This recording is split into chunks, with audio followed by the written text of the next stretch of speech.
Any comment on this latest hot news on this Derby team, amateurs versus the pros? Those guys. Sorry? Yeah. It was just, I've only just become aware of it, but there was one comment that drew my attention. They criticised because they said, oh, we hadn't had support. So I just wondered what comments you'd make on that. You know. Well, working in and around the media,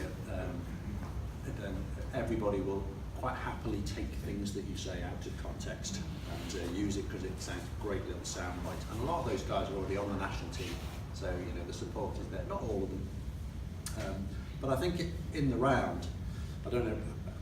Probably a lot of you are familiar with this group, but basically it was a group of guys who got together who wanted to do things their own way. And some of them were on the national squad, most of them weren't, and they thought we could do something. They understood aerodynamics, which as I was talking about before, and I'm pointing over there because obviously that's one of them. And they looked at the demands of the event rather than the history, and rather than go and try to find 4 athletes who could all do a lap on the front each turns, they went, well, what have we got to play with? Well, you're rubbish endurance, so you do the first kilometre, and you don't do anything and just do the last kilometre. And they just changed the way the event was written. And I was commentating when I first saw it. It was on BBC, and I watched the way that they were riding it, and it was brilliant. It was absolutely head-slappingly brilliant. That why would you not do that? Why would you not use each individual's best abilities and stitch it together? It's very high risk, but absolutely fantastic when somebody finds another way in something that's so traditional, has been done one way for decades, and then you find another way through. They're great, that innovation. And I think the establishment is uncomfortable with, and I was sort of hoping that they'd go brilliant.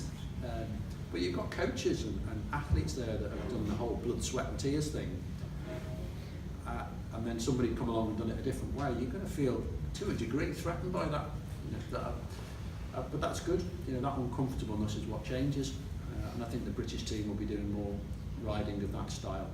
But they won't automatically become the leading British team. No, it also has to be said that they're not the fastest.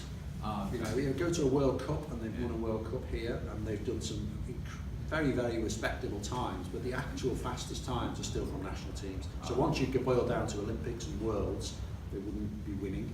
I think that maybe they could in the future, but they also brought, Lambie, they brought somebody in from America to sort of backfill because they're a trade team that can do that, so it isn't all nationals all the time. But there's definitely some thinking there. I was more interested in who came up with those strategies when you finish riding the bike. That they should be the coaches and sports scientists of the future, because clearly they got the most out of 4 individuals. So I was more interested in how they got there rather than what they did, if you